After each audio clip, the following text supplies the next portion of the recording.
சிவகங்கை அருகே காவல் நிலைய விசாரணைக்காக அழைத்துச் செல்லப்பட்ட இளைஞர் மரணமடைந்த விவகாரத்தில் 6 காவலர்கள் பணியிடை நீக்கம் செய்யப்பட்டனர்.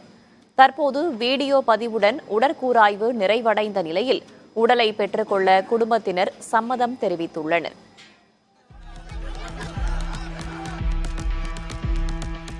மடப்புரம் கோயிலில் அஜித்குமார் என்ற இளைஞர் தற்காலிக ஊழியராக பணியாற்றி வந்தார்.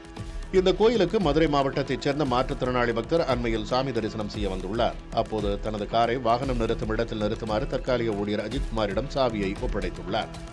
அஜித்குமாருக்கு கார் ஓட்ட தெரியாததால் வேறொரு நபரின் உதவியுடன் காரை நிறுத்திவிட்டு 1 மணி நேரம் கழித்து சாவியை ஒப்படைத்ததாக கூறப்படுகிறது.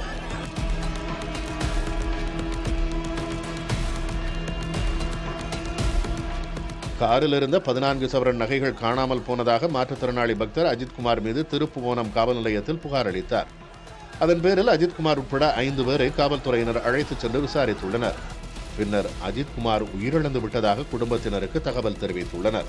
விசாரணைக்கு அழைத்துச் சென்றபோது தன்னையும் அண்ணனையும் கடுமையாக அழித்ததாக அஜித்குமாரின் சகோதரர் குற்றம் சாட்டியுள்ளார். ஒரு லேடி சார் இந்த மாதிரி நகை காணான்னு சொல்லிட்டு 14 இல்லை வேலை பார்க்கல. அவங்க சாமி கும்பிட வந்தாங்க. நம்ம அண்ணன் வந்து வேலை பார்த்துக்கிட்டு வந்தோம். வண்டியில் நகர்ந்து ப்ரூஃப் எதுவும் காமிச்சாங்க? ப்ரூஃப் அவங்க சைடு அந்த மாதிரிலாம் எதுவும் மட்டும் எதுவும் சொல்லுங்க. ஃபுல்லாக எங்கள் அண்ணன் அடித்தாங்க, என்னையும் அடித்தாங்க. ஒரு 1/2 hour அவன் முன்னுக்கு வச்சு அடித்தாங்க. அப்படியாவது சொல்லுவேன் அப்படின்றது, உண்மையை சொல்லுவேன்றதுக்காண்டி அடித்தாங்க. காலில் அடித்தாங்க, முட்டி கால் போட சொல்லிட்டு.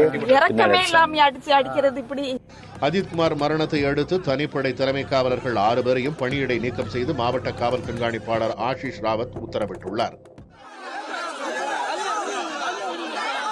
இந்நிலையில் விசாரணைக்கு சென்றபோது ஆஷிஷ் ராவத்தை முற்றுகையிட்டு உறவினர்களும் பொதுமக்களும் வாக்குவாதம் செய்தனர். உடலை வாங்க மறுத்து போராட்டத்தில் ஈடுபட்டனர்.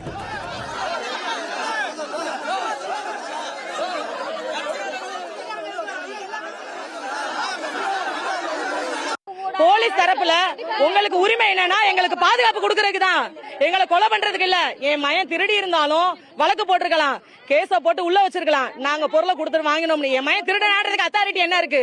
அந்த லேடி 2 பேர் வரணும். முதல்ல வந்து அந்த லேடி வந்து நகை வச்சிருந்தாங்களா வச்சிருக்கலையான்னு எங்களுக்கு தெரியணும். நகை அவங்க எடுத்துக்கிட்டு இந்த பையனை சொல்லிருக்கலாம். எங்களுக்கு அது முதல்ல தெரியணும். அந்த வேலை சஸ்பெண்ட் பண்றதெல்லாம் வேலை இருக்க கூடாது. அந்த 2 லேடி வரணும், எங்களுக்கு காரணம் தெரியணும். அது வரைக்கும் நாங்க பாடி வாங்க மாட்டோம். இதற்கிடையே சம்பவம் தொடர்பாக மேஜிஸ்ட்ரேட் வேங்கட பிரகாஷ் விசாரணை நடத்தினார். மடப்புரம் கோயிலை சுற்றியுள்ள கடைகளை அடைத்து வியாபாரிகள் போராட்டம் நடத்தினர். புதிய தலைமுறைக்காக சிவகங்கையிலிருந்து செய்தியாளர் நாசர்.